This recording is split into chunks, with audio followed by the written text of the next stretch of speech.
maghihintay ako ng comments ninyo kung ano ba ang nangyayari sa akin ngayon. Hindi ko talaga alam. Sign na ba ito na pwede ko nang i-reverse ang aking diabetes? Try na natin sa ating blood sugar ang mga white corn. Ngayon naman, ang susubukan natin ay ang yellow corn o ang dilaw na mais sa ating blood sugar. Kalahati lang sana ang kakainin ko, pero sige, kainin na natin ang isang buong yellow corn para makita natin ang difference ng spike ng yellow corn sa white corn. Pero bago natin kainin to, i-check na muna natin ang baseline ng ating blood sugar.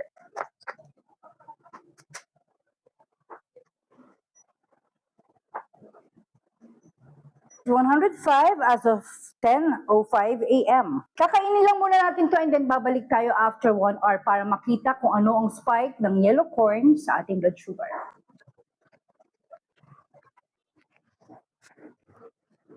Lumipas na ang 1 oras matapos natin kainin yung yellow corn. I-check na natin kung ano ang nangyaring spike sa ating blood sugar.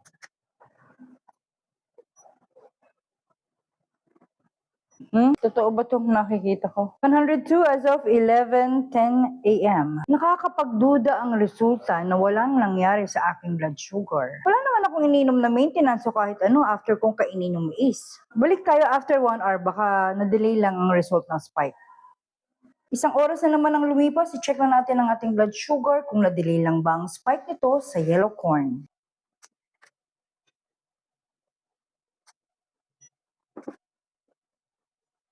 Oh, 75 as of 11:58 a.m. Something's happening with my blood sugar na hindi ko alam kung bakit walang reaction yung kinain kong mais sa aking blood sugar. Sign na ba ito na pwede ko nang i-reverse ang aking diabetes? Hindi ako makakapagbigay ng konklusyon o opinyon tungkol sa yellow corn sa nangyari sa sitwasyon ko ngayon. Sa mga naka-experience at nakakaalam sa inyo dyan, dumating na ba ang time na pwede ko nang i-reverse ang diabetes ko? Anyway, ayoko nang istressin ang sarili ko sa kaiisip ng kung ano-ano.